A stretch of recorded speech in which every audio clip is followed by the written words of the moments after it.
চলতি অর্থবছরের আগামী ৩ মাস অন্য যে কোনো বারের তুলনায় রাজস্ব আয় বাড়বে বলে জানিয়েছেন প্রধানমন্ত্রীর অর্থ পরিকল্পনা উপদেষ্টা ডক্টর রাশিদ আল মাহমুদ।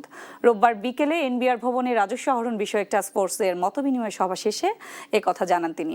বলেন, সরকারের ইশতেহার অনুযায়ী কর জিডিপি অনুপাতের লক্ষ্যে পৌঁছাতে কাজ চলছে। বিগত সময়ে রাজস্ব আয়কে গোজামিল হিসেবে দেখানো হয়েছে বলে উল্লেখ করেন এই উপদেষ্টা। বলেন, এবার করের লক্ষ্যমাত্রা অর্জন অন্য যে কোনো বছরের চেয়ে বেশি হবে।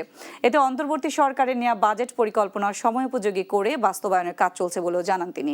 এ সময় উপদেষ্টা জানান, সামনের বোরো আবাদে সেচের পরিমাণ বাড়ানো হবে।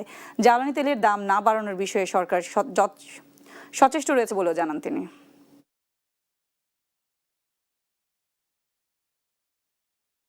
অন্তর্বর্তীকালীন সরকারের আগে পতিত সরকার সর্বদা রাজস্ব আয়কে গোজামিল হিসেবে দেখিয়েছে, যার সাথে প্রকৃত আহরণের কোনো সম্পর্ক ছিল না। মানে এটা একটা অবাক করার বিষয়। একদিকে হচ্ছে তারা লুটপাট করে সুবিধা দিয়ে গোষ্ঠীতন্ত্রের মাধ্যমে কর জিডিপি হারকে তলানিতে রেখে গেছে, আর অন্যদিকে যে আয় দেখিয়েছে সেটাও আসলে বাস্তবের সাথে কোনো মিল ছিল না।